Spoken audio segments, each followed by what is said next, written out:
Hi, welcome to Fresh Wine. I promised you some lessons in my freedom language that I call FoAm, and I am experimenting with how best to transmit this.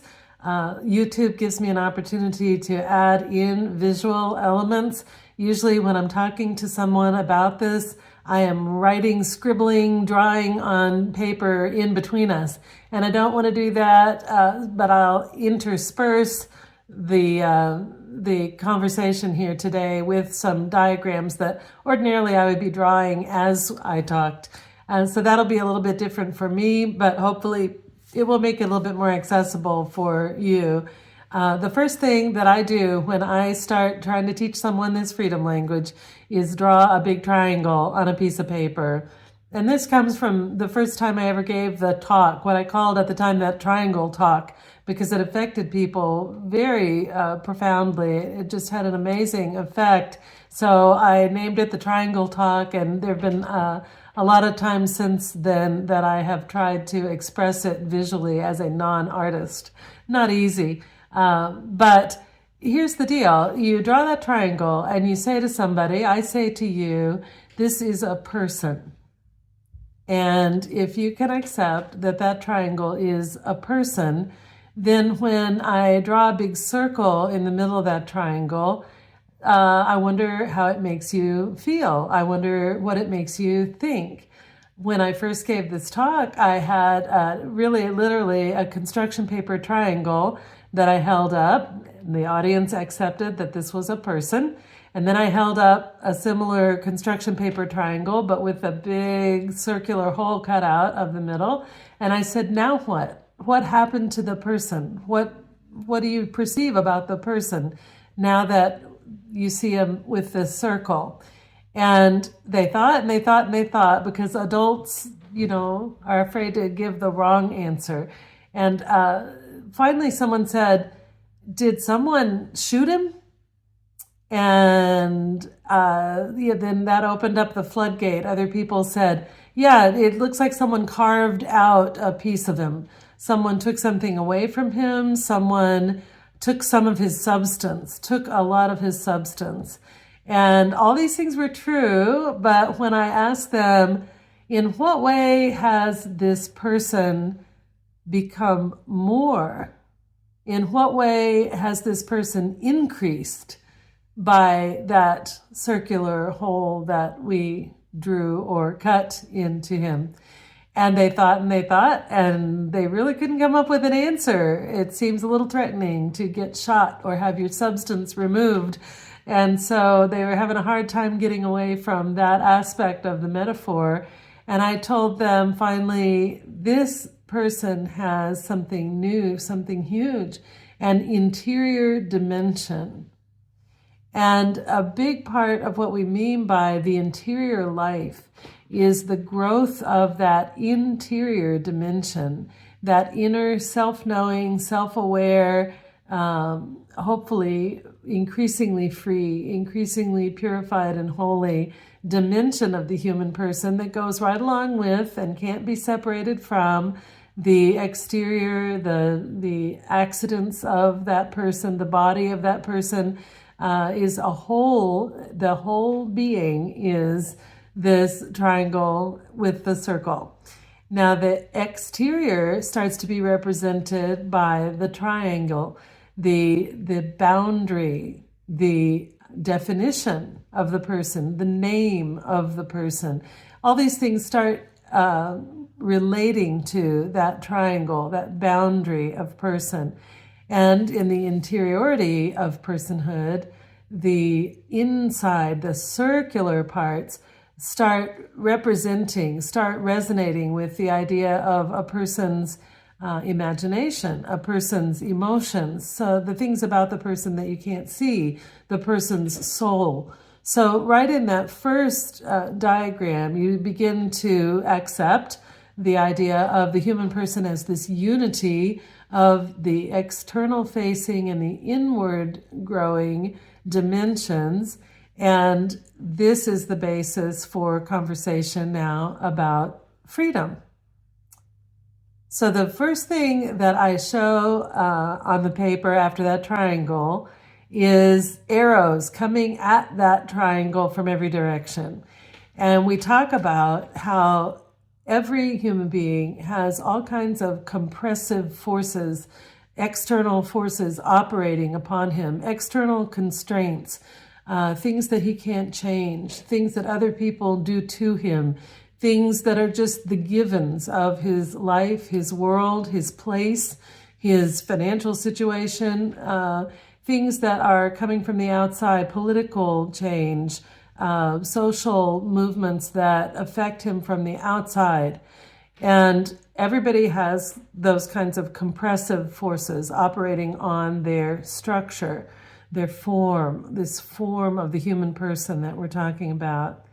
But a person also has, and now I draw inside that circle, a two-headed arrow. It's aiming in two directions at once. And that would be a little uncomfortable. Everyone who sees this as a person can relate to the idea that a tension, a tensive force inside operating is very uncomfortable. And naturally, we all can think of different examples of the tensive forces that are operating in our lives. They're things like, I have to take care of my aging mother and I have to take care of my newborn baby.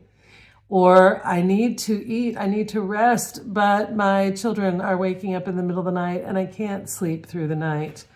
Or I want to support my husband, but I also want to do some learning or do some becoming or do some socializing on my own. I care about the needs of others, but I also care about my own needs. And so these are goods that are in tension. There's not just one right answer to a tension. And everybody comes up with their own examples. That's the value of using the symbolic language, because it helps people recognize the things that they're dealing with as compressive force and tensive force. So once we have that concept established, that you are facing compressive force and tensive force, we talk about how you respond, how any being would respond to compressive force, pushing against them. And most of us would tense up. We would strengthen that barrier element. We would strengthen our external defense. We would toughen up. We would, to some degree, contract that triangle or make it thicker. And in making it thicker, we would make it, the interior space that it describes, a little bit smaller, because we have self-defense against being hit from outside. It's understandable. These are not sins we're talking about. These are the dynamics of operating in real life. So the way we tend to respond to compressive force, to externalities, is to contract, to tighten, to toughen our definition of self. Our external barrier, our identity becomes more important. And that's fine. That's part of how you get through life. All your self-defenses are reasonable. They just don't always continue to operate well for you. And that's what we'll talk about later. But how do you respond to those tensive forces, those things that are inside you that pull you in two directions at the same time? They're very uncomfortable. And the way people tend to respond to tensive force is to ignore one of those arrows or the other. And that's a dangerous way of operating, because that tends to violate yourself or another person. If you wall off some desire of your own, if you wall it off, you make the space within you smaller.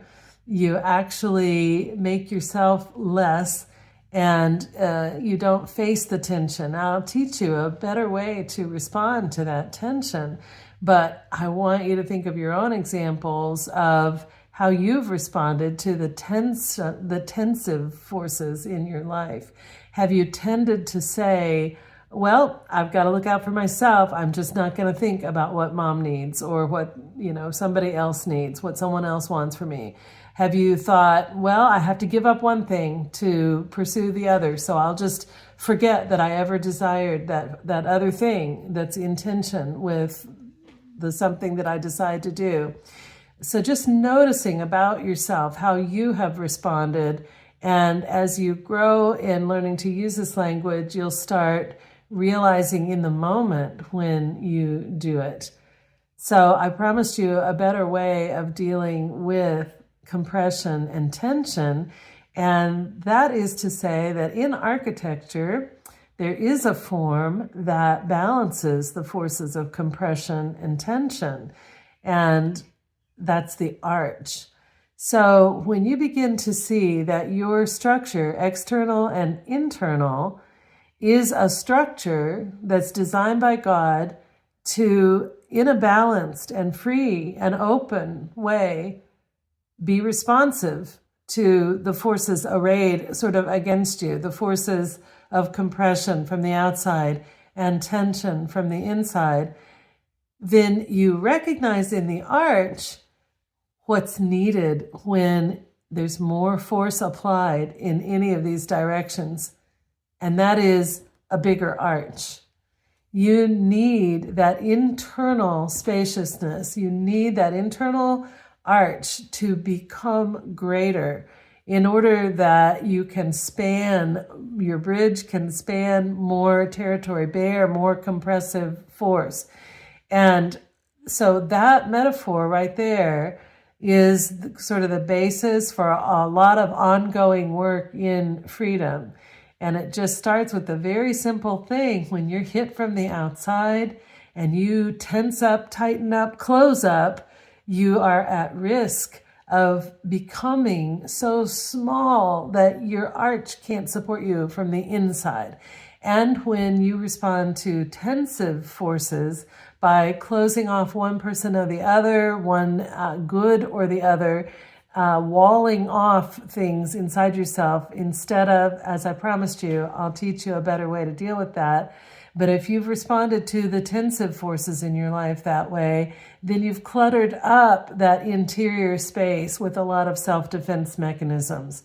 So those self-defense or those coping mechanisms are completely understandable, and we all experience them. We all respond with those self-coping mechanisms.